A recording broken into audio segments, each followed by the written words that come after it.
todas, bem-vindos a mais um episódio do programa Alimentação e Poder.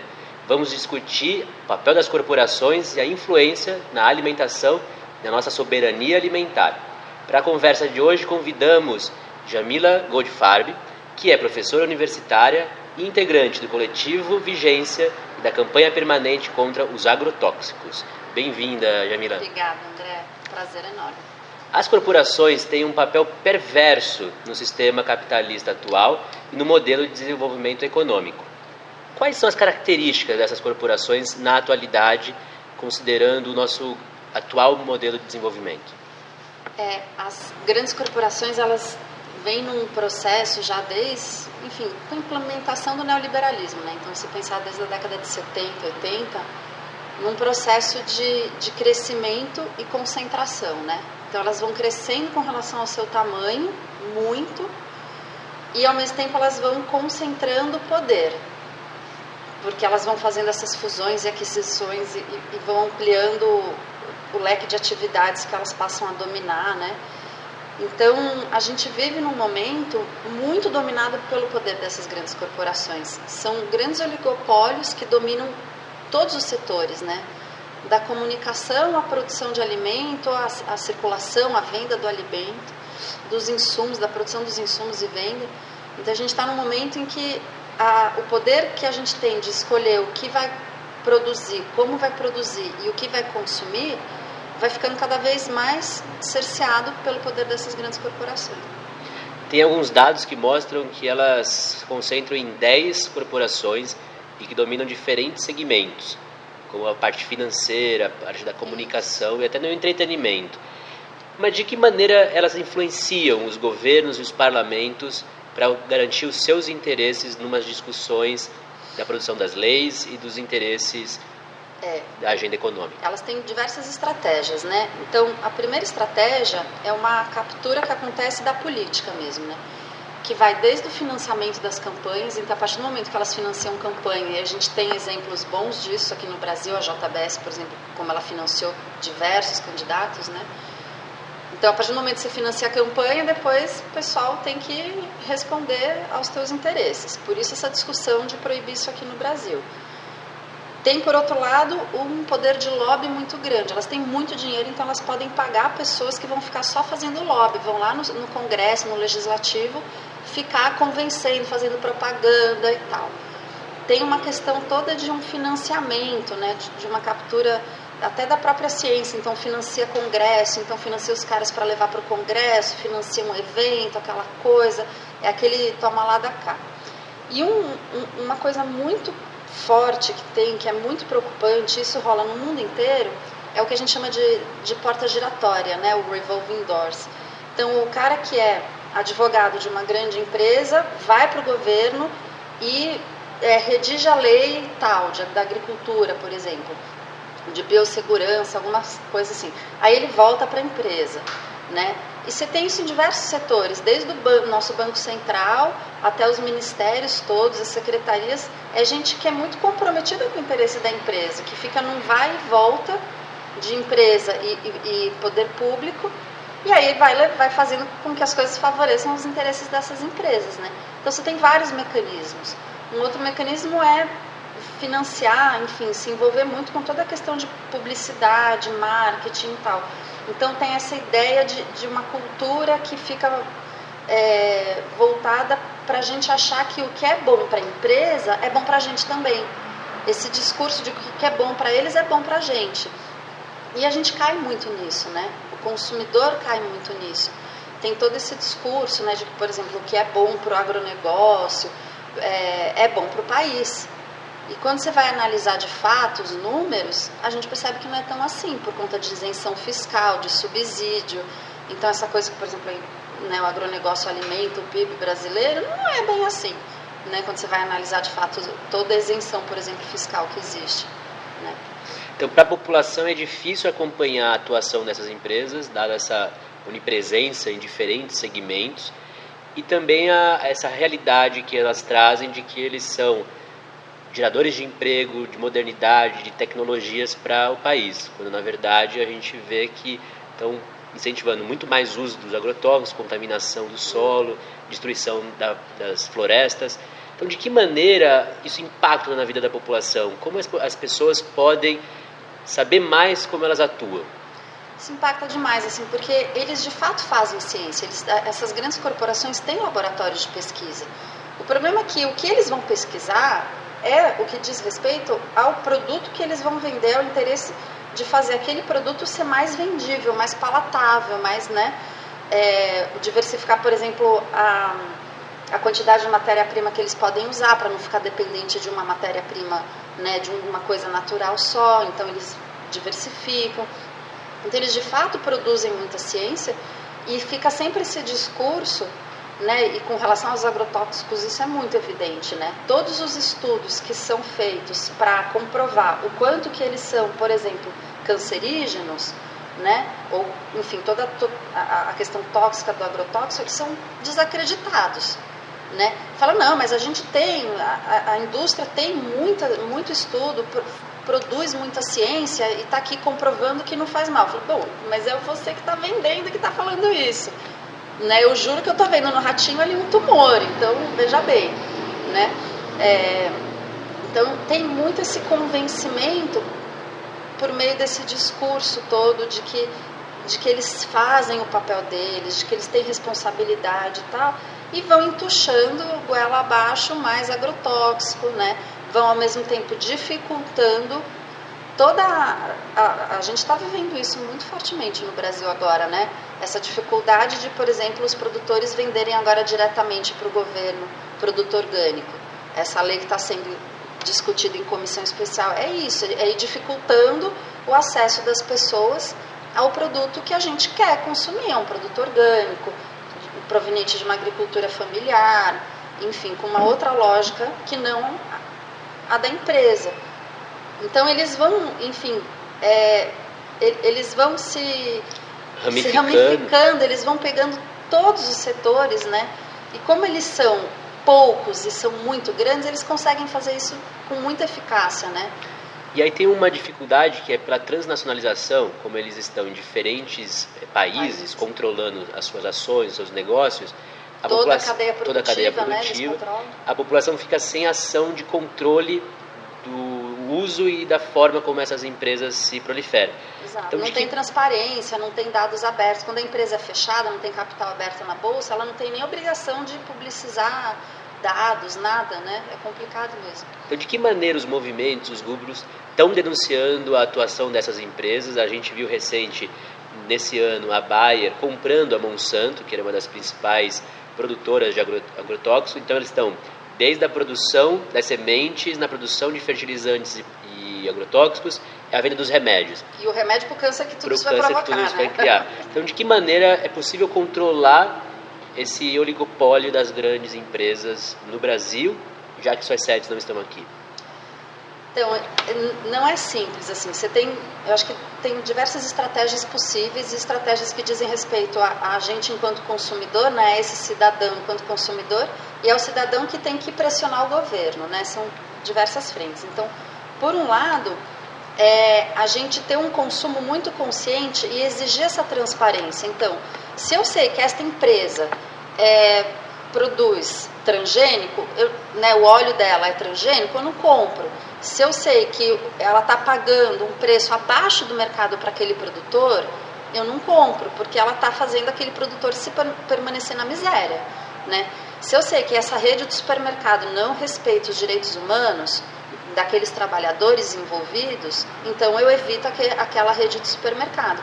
Claro que é difícil, porque, como eu disse, eles são grandes oligopólios. A gente tem 10 grandes redes de supermercado que são responsáveis por mais de 50% da venda no varejo do mundo, né? São 3 grandes grupos agora, porque eram 6, né? Agora são 3 de insumos e agroquímicos, né? A Bayer e a Monsanto que você falou, a Chem Químico e a China e a Syngenta, e a Dow e a DuPont.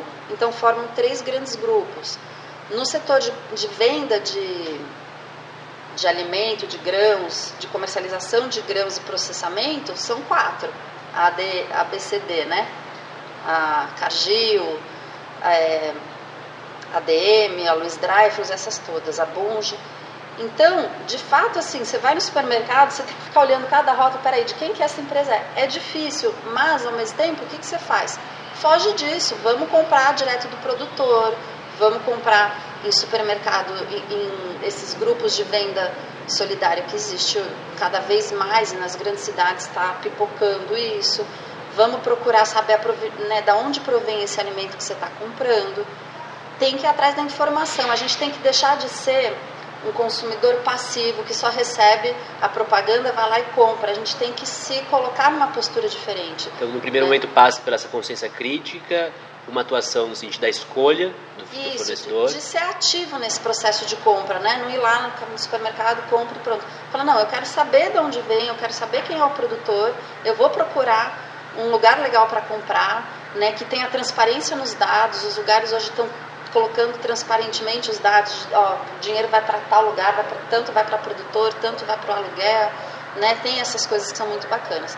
Ao mesmo tempo, a gente tem que exigir do governo, seja por meio do deputado, do vereador, de quem você vota, seja por meio de plebiscitos, exige plebiscitos, consultas, enfim, audiências públicas, a transparência dos dados, políticas públicas que de fato favoreçam os produtores e não só os revendedores, né, esse atravessador que abocanha grande parte do dinheiro que a gente paga, né? O produtor, de fato, ele recebe 20%, 30% do que a gente paga e olha lá, em alguns setores, né? Então a gente tem que exigir essas coisas e exigir essas políticas que vão punir, não, né, a gente não tem nada que pune quando uma empresa desrespeita o direito humano. Não tem.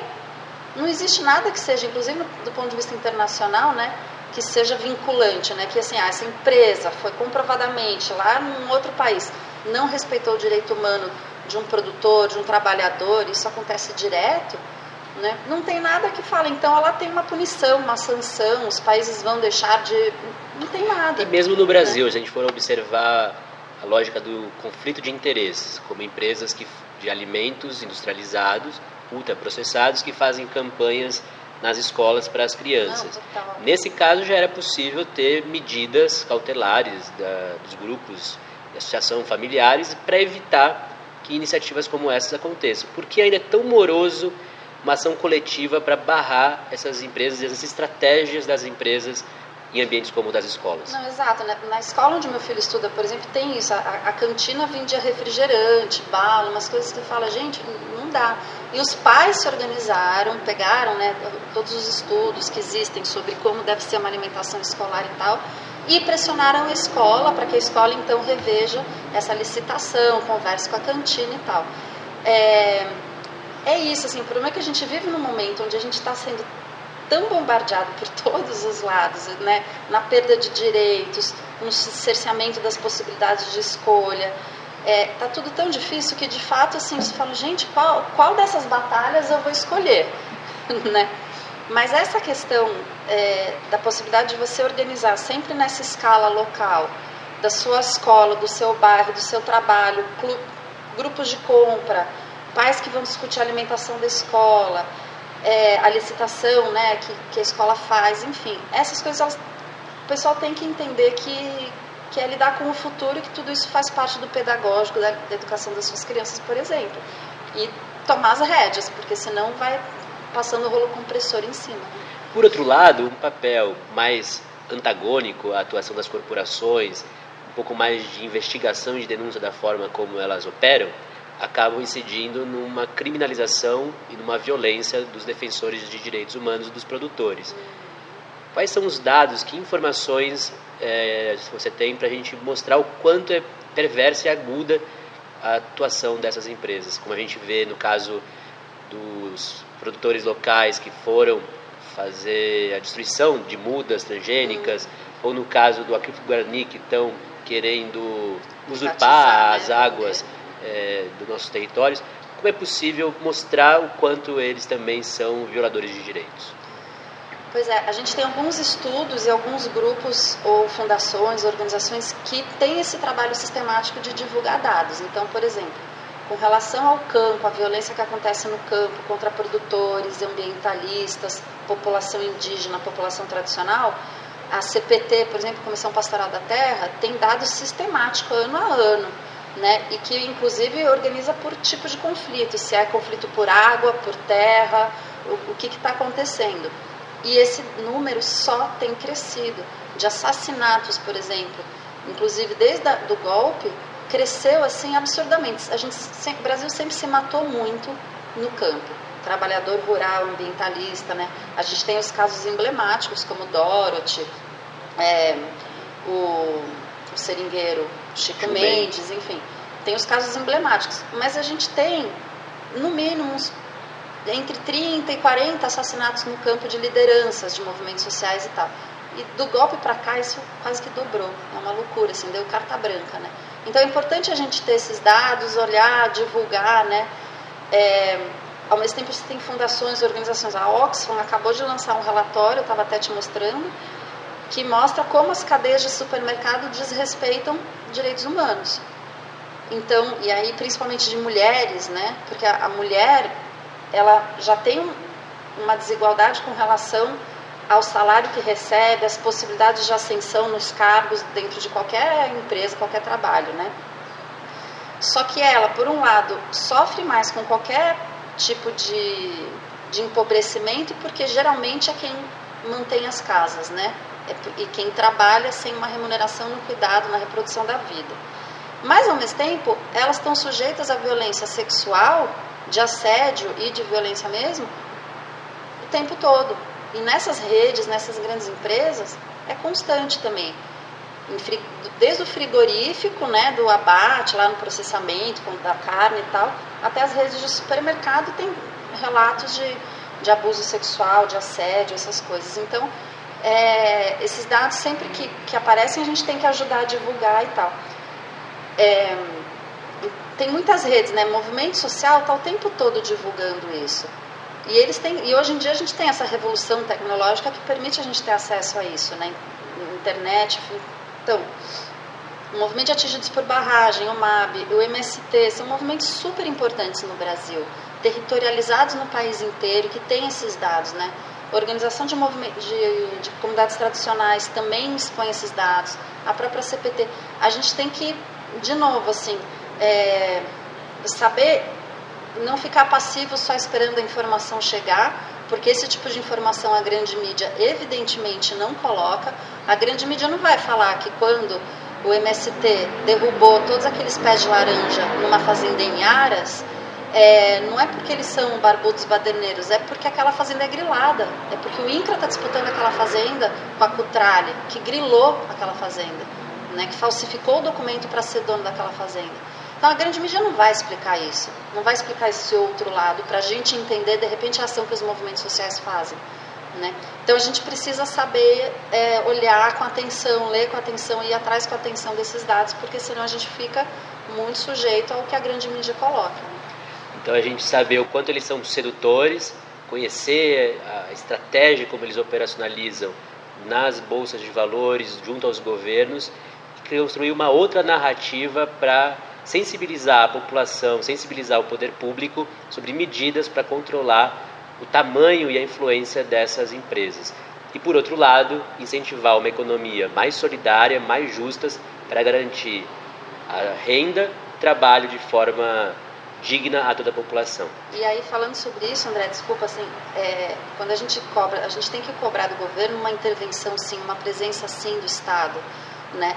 Porque o que aconteceu da década de 70 para cá foi um desmonte de todas as estruturas que, por exemplo, regulam preço, estoques reguladores, né? Políticas de abastecimento. E aí é isso, o mercado vai ficando na mão dessas grandes empresas que são tão grandes, têm um poder de barganha enorme, elas determinam o preço dos alimentos, e o Estado, que antes tinha esse poder regulador, foi perdendo. Então, eu sou muito a favor da presença do Estado, principalmente nessas coisas que dizem respeito a direitos básicos, a direito à alimentação saudável, a soberania, a gente escolher o que a gente vai poder consumir. Senão a gente fica muito na mão mesmo dessas grandes empresas, conforme a gente vai achando que o Estado não tem que interferir mesmo, né? Muito obrigado, Jamila, pela sua contribuição nesse debate. Imagina.